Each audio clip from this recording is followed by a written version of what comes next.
నమస్కారం. City morning bulletin కు స్వాగతం. ముందుగా ముఖ్యాంశాలు. ఘనంగా గ్రామీణ డాక్ సేవక్ సమ్మేళనం. టెక్నాలజీ పెరిగినా జీడీఎస్ ఉద్యోగులను మించి ఎవరు విధులు నిర్వహించలేరు. సీఎం చంద్రబాబు వెల్లడి.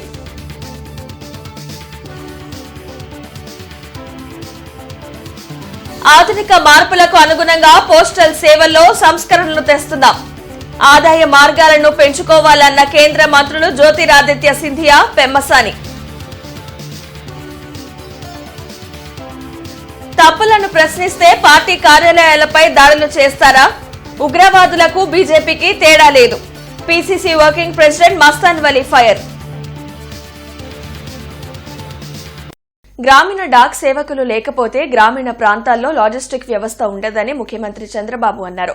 పోస్టల్ విభాగం అతి శక్తివంతమైన వ్యవస్థ అని, మంచి గైడెన్స్ ఇస్తే వికసిత భారత్, స్వర్ణాంధ్ర సాధనలో గ్రామీణ డాక్ సేవకులు కీలకంగా ఉంటారని తెలిపారు. గుంటూరులో గ్రామీణ డాక్ సేవక్ సమ్మేళన్ కార్యక్రమం జరిగింది. శ్రీ సత్యసాయి స్పిరిచువల్ సిటీలో నిర్వహించిన ఈ కార్యక్రమంలో సీఎం చంద్రబాబుతో పాటు కేంద్ర మంత్రి జ్యోతిరాదిత్య సింధియా, కేంద్ర సహాయ మంత్రి పెమ్మసాని చంద్రశేఖర్, ఇతర ప్రజా ప్రతినిధులు పాల్గొన్నారు. దాదాపు 8,000 మంది గ్రామీణ డాక్ సేవకులు హాజరయ్యారు. ఉత్తమ సేవలు అందించిన వారికి ప్రతిభా పురస్కారాలను అందించారు.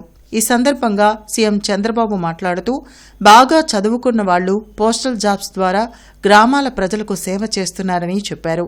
గతంలో పోస్ట్ మ్యాన్ కోసం గ్రామాలు ఎదురు చూసేవని గుర్తు చేసుకున్న చంద్రబాబు, జీడీఎస్లకు ఎలక్ట్రిక్ సైకిల్ ఇవ్వాలని కేంద్ర మంత్రికి సూచించారు.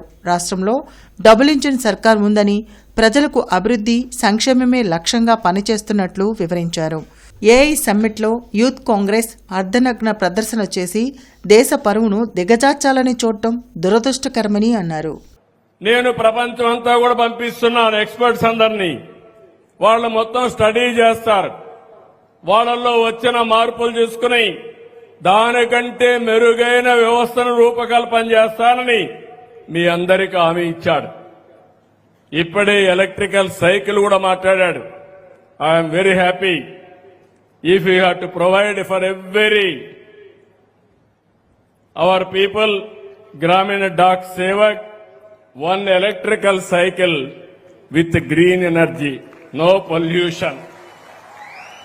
If we do that, then they will cover very comfortably in the villages. Even sometimes they need exercise, they will ride the cycle. Whenever they are tired, they can drive the cycle and move forward. Even carrying parcels, all these things, it is very, very easy. For that, what I am requesting our Honorable Minister, make Andhra Pradesh the proof of concept as a model project. All 17,000 people you provide one cycle, you will see the productivity within no time. Postal వ్యవస్థపై గ్రామ ప్రజలకు ఇంకా విశ్వాసం ఉందని కేంద్ర మంత్రి జ్యోతిరాదిత్య సింధియా అన్నారు. గ్రామీణ డాక్ సేవకుల సేవలు మర్చిపోలేమని జ్యోతిరాదిత్య సింధియా చెప్పారు. గుంటూరులో నిర్వహించిన గ్రామీణ డాక్ సేవక్ సమ్మేళనంలో ఆయన పాల్గొని మాట్లాడారు. తపాలా శాఖలో పార్సిల్ వ్యవస్థ మరింత బలోపేతం కావాలని తెలిపారు. దేశంలో ఏ చిట్ట చివరి ప్రాంతానికైనా సేవలు అందించేది జీడీఎస్లను గుర్తు చేశారు. సంస్కరించు, సాధించు, మార్పుతే ఇదే మా నినాదమని పేర్కొన్నారు. ఏపీతో తమ కుటుంబానికి అవినాభావ సంబంధం ఉందని జ్యోతిరాదిత్య సింధియా వివరించారు. When my farmer in Prakasam wants to send his products to Delhi, Tagerele. When my small trader in Tenali wants to send his products to Bombay, Tagerele. When my entrepreneur in Nellore wants to reach the global markets, Tagerele. When my chili from Guntur must reach the shores of the UAE and Europe, Tagerele. And so, my family members, our future is bright. But as the father of the nation has said, We must become the change we want to see in the world. There is no other channel in India, no other channel in any country in the world that has the depth and the breadth of our India Post. 1,65,000 post offices across the length and breadth of our country. మార్పును అందిపుచ్చుకోలేని ఏ సంస్థ మనుగడ సాధించలేదని కేంద్ర సాయ మంత్రి పెమ్మసాని చంద్రశేఖర్ అన్నారు. గుంటూరులో నిర్వహించిన గ్రామీణ డాక్ సేవా సమ్మేళనంలో సీఎం చంద్రబాబు కేంద్ర మంత్రి జ్యోతిరాదిత్య సింధియాతో కలిసి పాల్గొని మాట్లాడారు. పార్సిల్, ఈ-కామర్స్ విభాగంలో పోస్టల్ శాఖ పోటీ పడాలని చెప్పారు. దేశంలో తపాలా శాఖకు ఖర్చు 35,000 కోట్లవుతుంటే ఆదాయం మాత్రం 13,000 కోట్లే వస్తుందని, ఎయిర్ ఇండియా పరిస్థితి పోస్టల్ శాఖకు రాకూడదని పెమ్మసాని సూచించారు. రైల్వే తర్వాత అత్యధిక ఉద్యోగులు ఉన్నటువంటి సంస్థ పోస్టల్ సంస్థ. అంటే మనం చేసే పని ఈ దేశ వ్యవస్థని ప్రభావితం చేస్తుంది అని మీరందరూ తెలుసుకోవాలి. ఈ డబ్బు ఎక్కడి నుంచి వస్తానని ఇంత ఖర్చు పెడతా ఉంటే, ఒకప్పుడు అంటే అన్ని గవర్నమెంట్ ఉద్యోగాలు ఉన్నాయి. ఈ రోజున ప్రైవేటు ఉద్యోగస్తులు విపరీతంగా పెరిగిపోయారు. వారు ట్యాక్స్ కడుతున్నారు, ప్రతి వ్యాపారి ట్యాక్స్ కడుతున్నారు. అదేవిధంగా మీరు కూడా ట్యాక్స్ కట్టి వేరే డిపార్ట్మెంట్లను పోషిస్తున్నారనే సంగతి గుర్తుపెట్టుకోవాలి. మీకొచ్చే జీతం, మీకొచ్చే పెన్షన్, మీ పోస్ట్ ఆఫీస్ నిర్వహణ, ఇదంతా కూడా భారతదేశంలో ఎంతో మంది కష్టపడి సంపాదించి ట్యాక్సులు కడితే అవి. మహాత్మా గాంధీని చంపిన గాడ్సే డిఎన్ఏ బీజేపీదని AP PCC working president Mastan Vali తీవ్ర వ్యాఖ్యలు చేశారు. కాంగ్రెస్ పార్టీ కార్యాలయంపై దాడిని నిరసిస్తూ శుద్ది కార్యక్రమాన్ని నిర్వహించారు. దేశాభివృద్ధి, ప్రజల సంక్షేమం కోసం బీజేపీ ఏం చేసిందో చెప్పాలని AP PCC working president Mastan Vali demand చేశారు. కాంగ్రెస్ పార్టీ కార్యాలయంపై బీజేపీ దాడి చేసి అపవిత్రం చేసిందంటూ పసుపు నీళ్లతో శుద్ది చేసే కార్యక్రమాన్ని నిర్వహించారు. మస్తాన్ వలీతో పాటు పార్టీ నేతలు లింగంశెట్టి ఈశ్వరరావు, కరీం, ఏఐవైఎఫ్ నేత వలీ తదితరులు పాల్గొన్నారు. 350 కోట్ల రూపాయలతో రోబోను చైనా నుంచి ఢిల్లీలో నిర్వహిస్తున్న ఏఐ సమ్మిట్ కు ఎన్డీఏ ప్రభుత్వం తీసుకురావడం సిగ్గుచేటని మస్తాన్ వలీ విమర్శించారు. రాహుల్ గాంధీ అడుగుతున్న ప్రశ్నలకు సమాధానం ఇవ్వలేక ఫ్రస్ట్రేషన్లో ఇలా పార్టీ కార్యాలయాలపై దాడులు చేయడం సిగ్గుచేటన్నారు. ఉగ్రవాదులకి మీకు పెద్ద తేడా లేదు. దొంగచాటుగా వచ్చి పార్టీ కార్యాలయం మీద దాడి చేస్తారంట. మీరు ఈ దేశంలో మహాత్మా గాంధీని చంపినటువంటి గాడ్సేకి డిఎన్ఏ మీరు ఈ దేశంలో ఉగ్రవాదులను వదిలేసి మీ యొక్క అసమర్థతను తెలియజేసినటువంటి డిఎన్ఏ మీరు. ఇవాళ ఈ దేశంలో దీపక్ అహ్మద్ అని చెప్పి నేను ఉన్నాను అని చెప్పి లౌకికవాదం కాపాడేటటువంటి వాళ్ళ వారసులం మేము, మహాత్మా గాంధీ వారసులం మేము. పార్టీ కార్యాలయాల మీద కాదు మీ యొక్క పిరికిబంద చర్యలు. దమ్ముంటే ప్రజల మధ్యకి వెళ్ళి సంక్షేమ అభివృద్ధి గురించి మాట్లాడాలని చెప్పి ఈ సందర్భంగా తెలియజేస్తూ, ఇవాళ విద్యార్థి నాయకులు, యువజన నాయకులు అందరూ కూడా ఎక్కడైతే నిన్నటి రోజున గుంటూరు కాంగ్రెస్ కార్యాలయాన్ని ముట్టడి చేయాలనే కార్యక్రమాన్ని చేపట్టారో అపవిత్రమైంది. ఆ అపవిత్రమైన స్థలాన్ని పేడ, సున్నము కలిపి పసుపుతో కలిపి పవిత్రం చేశామనేటటువంటి విషయాన్ని గుర్తెరగాలని చెప్పి తెలియజేస్తూ, మాజీ మంత్రి అంబటి రాంబాబు కాపు కమ్మ కులాల మధ్య చిచ్చు పెట్టి రాజకీయ లబ్ది పొందాలని చూస్తున్నారని టీఎన్ఎస్ఎఫ్ రాష్ట్ర ఉపాధ్యక్షులు రాయపాటి అమృతరావు విమర్శించారు. గుంటూరులో అమృతరావు మీడియాతో మాట్లాడారు. గత 5 ఏళ్ల వైసీపీ పాలనలో టీడీపీ శ్రేణులపై తప్పుడు కేసులు పెట్టి వేధింపులకు గురి చేసింది వాస్తవం కాదా అని ప్రశ్నించారు. అంబటిని ఎవరూ నమ్మడం లేదు కాబట్టే ఆయన జైల్లో ఉన్న కాపు నాయకులు పరామర్శించలేదని తెలిపారు. రాంబాబు గారు, మీ మాజీ ముఖ్యమంత్రి, మీ పార్టీ అధ్యక్షులు జగన్మోహన్ రెడ్డి గారి ఆదేశాల మేరకు మీరు ఇవాళ నేను కాపు నేతని అని ఇవాళ నువ్వు చెబుతా ఉన్నావు. గతంలో ఏం చెప్పావు నువ్వు? నాకు కులానికి సంబంధం లేదని చెప్పిన వ్యక్తివి నీవు కాదా రాంబాబు గారు అని చెప్పి సూటిగా నిన్ను ప్రశ్నిస్తూ ఉన్నాం. మరీ ముఖ్యంగా ఇంకొకటే చెప్తా ఉన్నావు రాంబాబు గారు, నువ్వు ఎన్ని కుతంత్రాలు పండినా, నువ్వెన్ని కొయ్యక్కులు పండినా, అన్నదమ్ముల వలె కలుసున్నా మా కమ్మ కాపు సోదరులని ఎవరు విడదీయలేరు. అన్నదమ్ముల వలె కలుసున్న మమ్మల్ని ఎవరు విడదీయలేరు. ఆస్తర్ రమేష్ హాస్పిటల్స్ ఆధ్వర్యంలో 100వ కంటిన్యూయింగ్ మెడికల్ ఎడ్యుకేషన్ కార్యక్రమం గుంటూరులో నిర్వహించారు. జింకానా ఆడిటోరియంలో జరిగిన ఈ కార్యక్రమంలో తెలుగు రాష్ట్రాలతో పాటు కేరళకు చెందిన దాదాపు 800 మంది వైద్యులు, వైద్య విద్యార్థులు హాజరయ్యారు. కొత్త చికిత్సా విధానాలు, అంతర్జాతీయ మార్గదర్శకాలను పరిచయం చేయడం సీఎంఈ ముఖ్య ఉద్దేశమని Aster Ramesh hospitals chief cardiologist doctor Pothineni Ramesh Babu వెల్లడించారు. రోగులందరికీ ఒకే రకంగా మందులు సూచించడం శాస్త్రీయంగా సమంజసం కాదన్నారు. అంటే హార్ట్ ఫెయిల్యూర్ అనేది అందరికీ ఒకేలాగా ఉండదు. హార్ట్ ఫెయిల్యూర్ వచ్చినప్పుడు ఎమర్జెన్సీ వెంటిలేషను, బెలూన్ పంపు, అవసరం వస్తే 3 బ్లాక్స్ ఉంటే స్టెంట్స్ కానీ ఆపరేషన్ కానీ చేస్తే ఇప్పుడు పోయే ప్రాణాలని చాలా కాపాడటానికి అవకాశం ఉంది. ఇది హార్ట్ ఫెయిల్యూర్ గురించి. 4వ అంశం ఏంటంటే ఈ గుండె జబ్బులకి ఇప్పటివరకు కూడా వ్యాధి లక్షణాలు లేకపోతే ఏమి టెస్ట్ చేయకూడదు, యాంజియోగ్రామ్ అనేది అమెరికన్ హార్ట్ అసోసియేషన్ అలా చెప్తూ ఉండేది. కానీ ఇప్పుడు తెలిసింది ఏంటంటే 40 సంవత్సరాలు దాటిన దేశస్తులకు కానీ అమెరికాలో కానీ వాళ్ళకి 45 అలా దాటితే వాళ్ళ 50 మందికి అప్పటికే గుండె జబ్బు సీడ్ అక్కడ ప్రారంభం అయింది అని. ఆ 50 మందిని మనం పట్టుకుని అది పెరగకుండా ఉండేందుకు స్టాటిన్స్ కానీ, యాస్పిరిన్ కానీ మందులు, లైఫ్ స్టైల్ మెజర్స్, బరువు తగ్గడానికి, బీపీ షుగర్ ఫుల్ కంట్రోల్ చేసుకుంటే. మితిమీరిన వేగం యాక్సిడెంట్ కు దారితీసింది. జెడ్పీ రోడ్లో స్పీడ్గా వచ్చిన ద్విచక్ర వాహనం కారును ఢీకొట్టింది. దీంతో 2 వీలర్ ఫ్రంట్ వీల్ విరిగి పక్కన పడగా car front wheel axle break అయింది.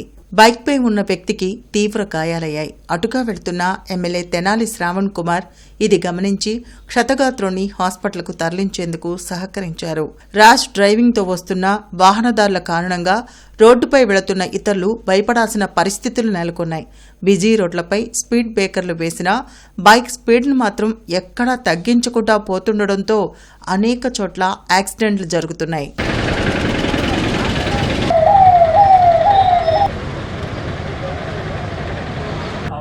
అంబులెన్స్ చేశారు ఎవరన్నా? చేశారు బాగుంట పడుతుంది.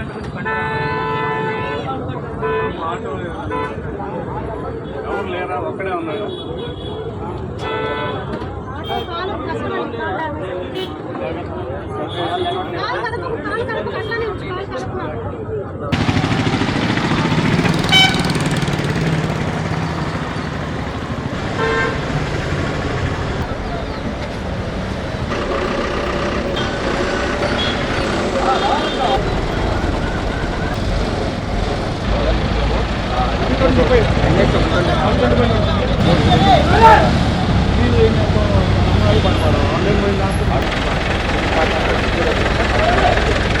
దేశ స్వాతంత్ర సమరయోధులు, ప్రముఖ విద్యాశాఖ మంత్రి మౌలానా అబ్దుల్ కలాం ఆజాద్ వర్ధంతిని జిల్లా కాంగ్రెస్ పార్టీ కార్యాలయంలో నిర్వహించారు. అబుల్ కలాం చిత్రపటానికి పీసీసీ వర్కింగ్ ప్రెసిడెంట్ మస్తాన్వలీతో పాటు ఈశ్వర్రావు, ఇతర నాయకులు పుష్పాంజలి ఘటించి నివాళులర్పించారు. దేశంలో పటిష్టమైన విద్యా వ్యవస్థ ఏర్పాటుకు అబుల్ కలాం విశేష కృషి చేశారని ఈశ్వర్రావు తెలిపారు. విద్యాశాఖ మంత్రి చేసి ఈ దేశానికి మంచి భవిష్యత్తుని విద్యార్థులకి చూపించిన వ్యక్తి, మహోన్నత వ్యక్తి. అలాంటి వ్యక్తి మరి భారతదేశానికి గర్వకారణం. వారి యొక్క వర్ధంతి కార్యక్రమాన్ని జిల్లా నగర కాంగ్రెస్ కమిటీ ఆధ్వర్యం జరుపుకున్నాం. మస్తాన్వలి గారు, ఎన్ఎస్ఐ కరీం గారు, అనేక మంది మరి పెద్దలు తింటూ పాల్గొన్నాం. వారిని స్మరించుకుంటాం. ఈ భారత జాతి యొక్క జాతికి గర్వకారణం. అలాంటి మహోన్నత వ్యక్తిని మరి వారి పేరుతో మరి ప్రాజెక్టు కూడా పెట్టడం జరిగింది. అరండల్పేట అవగాహన కార్యాలయంలో ఆరోగ్య సభ జరిగింది. ప్రముఖ న్యూరాలజిస్ట్ డాక్టర్ అమూల్య పాల్గొని తలనొప్పి, నరాలు సంబంధిత వ్యాధులకు తీసుకోవాల్సిన జాగ్రత్తలపై సలహాలు, సూచనలు అందించారు. వయస్సు పైబడిన వారికి నరాలు బలహీనం అవుతాయని, రక్త ప్రసరణ సరిగ్గా లేకపోవడం వల్ల అనేక సమస్యలు ఎదుర్కోవాల్సి ఉంటుందని చెప్పారు. మనకి ఎట్లయితే పైపులకి వాల్వ్స్ ఉంటాయో నరాలకు కూడా వాల్వ్స్ ఉంటాయి. ఆ వాల్వ్స్ లూజ్ అవ్వటము, ఆ వాల్వ్స్ పనిచేసుకోవటం వల్ల మొత్తం స్టాగ్నెంట్ అయిపోతాయి, పేరుకుపోతుంది బ్లడ్ అంతా. స్లోగా ఉండి అది రుద్దుతా ఉంటుంది. అయ్యే వ్యారికోస్ వీన్స్, మనకి బయటకు కనిపించే నల్లగా ఉంటే వ్యారికోస్ వీన్స్. కాకపోతే దాన్ని ఎట్లా ట్రీట్మెంట్, దాన్ని అసలు ఎట్లా అప్రోచ్ అవ్వాలి అనేది కండిషన్ని బట్టి ఉంటుంది. కొంతమందికి వెరీ సివియర్గా ఉంటాయి, మొత్తం పాదం మొత్తం వ్యారికోస్. కృష్ణానగర్ శ్రీ లక్ష్మీనారాయణ స్వామి ఆలయం 80వ వార్షిక బ్రహ్మోత్సవాలు కొనసాగుతున్నాయి. ఈ సందర్భంగా ఆదివారం వేదం విన్నపాలు, శాతుమూర, వేద ఆశీర్వచనం, ఆచార్య మంగళాశాసనం, లక్ష్మీనారాయణ మంత్రహవన పూర్ణాహుతి జరిగాయి. అనంతరం అన్న సంతర్పణ నిర్వహించారు. మూలమూర్తులకు కోటి పుష్పయాగం కన్నుల పండుగగా సాగింది. ఆలయ వ్యవస్థాపకులు ధనకుద్రం సీతారామానుజాచార్య స్వామి కార్యక్రమాలను పర్యవేక్షించారు.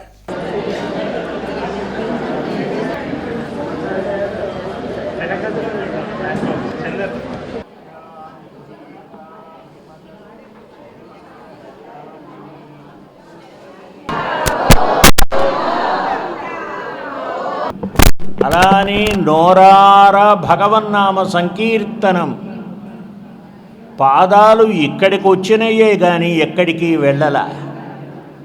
చేతులకు నిండుగా దండిగా పుష్పయాగం చేయటానికి ఇక్కడికే పుష్పాలన్నీ తరలి వచ్చినాయి. ఒక కొండ మీద స్వామి వేంచేశాడా అన్నట్టుగా ఉన్నారు లక్ష్మీనారాయణ స్వామి. ఒక మామూలు కొండ ఇది, ఒక ధనకుధరమా కాదు, పుష్పకుధరం మీద వేయించేసి ఉన్నాడు అనిపిస్తోంది స్వామి. జాజుల మీద, మల్లెల మీద, కమలముల మీద, తులసి మీద ఏవి ఆయనకు పనికొచ్చే పూలు పుట్టినాయో సుగంధ పరిమళయుక్తమైనటువంటి యొక్క పూలు మాత్రమే ఆయన ధరిస్తాడు కదా. అందుకని భక్తి అనేటువంటి యొక్క పుష్పం ఎవరి దగ్గర ఉందో అది సువాసన నీనుతుంది. డిఎస్ కళ్యాణ మండపం వ్యవస్థాపకులు డోగిపర్తి సుబ్బారావు 122వ వర్ధంతి సందర్భంగా పలు సేవా కార్యక్రమాలను ఆయన కుటుంబ సభ్యులు నిర్వహించారు. బృందావనం గార్డెన్స్ వెంకటేశ్వర స్వామి దేవాలయ ప్రాంగణంలో చేపట్టిన ఈ కార్యక్రమంలో విద్యార్థులకు స్కాలర్షిప్స్ ను పంపిణీ చేయడంతో పాటు హాస్పిటల్స్ లో పనిచేసే ఆయాలకు నిత్యావసర వస్తువులు, స్టీల్ క్యారేజ్లను అందించారు. ప్రతి ఏడు అనేక సేవా కార్యక్రమాలు నిర్వహిస్తున్నట్లు కుటుంబ సభ్యులు శివమోహన్ రావు తెలిపారు. ఇతరులకు స్ఫూర్తిని ఇచ్చేలా సేవా కార్యక్రమాన్ని నిర్వహించడం అభినందనీయమని శారదానికేతన్ ఉపాధ్యాయురాలు ఉషాకుమారి అన్నారు. ఇది మనం ఇచ్చేటువంటి అమౌంట్ కొద్దిదైనప్పటికీ కూడా ఇది ఇతరులకు స్ఫూర్తిదాయకంగా ఉండాలనేటువంటి సదుద్దేశంతో వీళ్ళు ఈ హాస్పిటల్లో పనిచేసే ఆయాలు కూడా మనం సాయం చేయగలిగిన పరిస్థితి ఉన్నది అని సమాజాన్ని తెలపాలనే ఉద్దేశంతో మా నాన్నగారు ఏర్పరిచినటువంటి కార్యక్రమం. ముందుగా డిఎస్ కళ్యాణ మండపము స్థాపించినటువంటి డోగిపర్తి సుబ్బారావు గారి కుటుంబ సభ్యులందరికీ కృతజ్ఞత తెలియజేస్తున్నాను. ఇది చాలా మంచి కార్యక్రమం. ఇలాంటి కార్యక్రమాలు ఇంకా కొనసాగాలని కోరుకుంటున్నాను. ముఖ్యంగా విద్యార్థులకు ఇచ్చేటటువంటి స్కాలర్షిప్లు, నెక్స్ట్ వాళ్ళకి ఇంటర్మీడియట్లో ఫీజులు కట్టుకోవడానికి ఎంతో కొంత ఉపయోగకరంగా ఉంటుంది. ముఖ్యంగా ఇది పేదవాళ్ళకి ఉద్దేశించిన కార్యక్రమం కాబట్టి చాలా ఉపయోగకరంగా ఉంటుంది. ఇంకా కొనసాగాలని కోరుకుంటున్నాను. ప్రతి సోమవారం కలెక్టరేట్, ఎస్పీ, కార్పొరేషన్ కార్యాలయాల్లో ప్రజా ఫిర్యాదుల పరిష్కార వేదిక కార్యక్రమాన్ని నిర్వహిస్తున్నారు. ప్రజలు తమ సమస్యలను అధికారుల దృష్టికి తీసుకువెళ్లి వాటిని పరిష్కరించుకోవాలని ఉన్నతాధికారులు సూచించారు. కార్పొరేషన్ కార్యాలయంలో పీజీఆర్ఎస్ జరగనుంది. జిల్లా, నియోజకవర్గ, మండల స్థాయిలో ఈ ప్రజా ఫిర్యాదుల పరిష్కార వేదిక కార్యక్రమం నిర్వహించనున్నారు. ప్రజలు తమ అర్జీలను meekosom.ap.gov.in కూడా నమోదు చేసుకోవచ్చని కలెక్టర్ తమీం అన్సారియా సూచించారు. రెవెన్యూ సమస్యల పరిష్కారం కోసం రెవెన్యూ క్లినిక్లను సద్వినియోగం చేసుకోవాలని పేర్కొన్నారు. అలాగే దివ్యాంగుల కోసం ప్రతి 4వ శనివారం అర్జీలు స్వీకరించే కార్యక్రమాన్ని చేపట్టినట్లు తెలిపారు. రామరాజు ఫౌండేషన్ ఆధ్వర్యంలో పద్మశ్రీ డాక్టర్ ఈమని శంకర శాస్త్రి స్మారక పురస్కార ప్రదానోత్సవం జరిగింది. బృందావన గార్డెన్స్ వెంకటేశ్వర స్వామి దేవాలయ ప్రాంగణంలో నిర్వహించిన కార్యక్రమంలో 9 మంది వీణ విద్వాంసులచే వీణ కచేరీ కార్యక్రమం నిర్వహించారు. గత 4 ఏళ్లుగా ఈ కార్యక్రమాన్ని తన ఫౌండేషన్ ఆధ్వర్యంలో ఇక్కడ నిర్వహిస్తున్నట్లు రామరాజు శ్రీనివాసరావు తెలిపారు.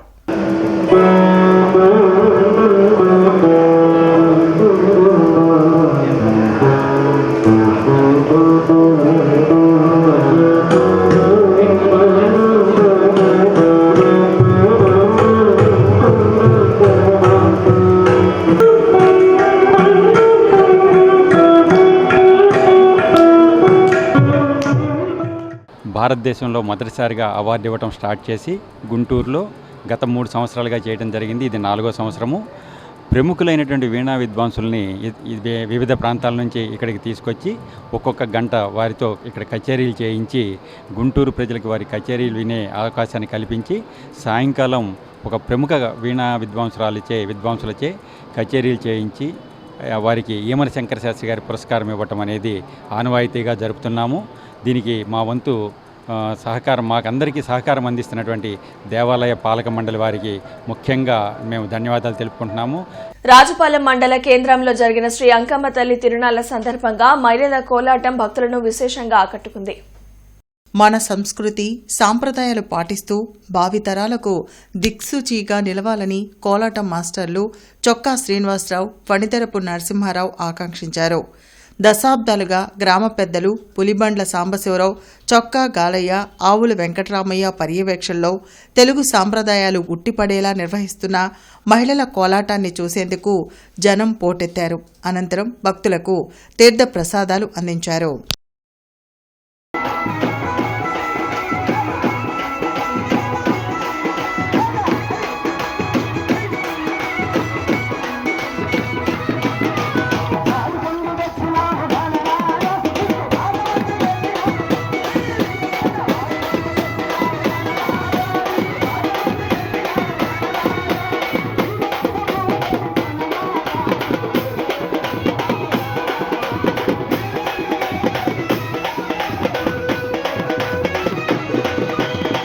ఈ వార్తలు ఇంతటితో సమాప్తం. నమస్కారం.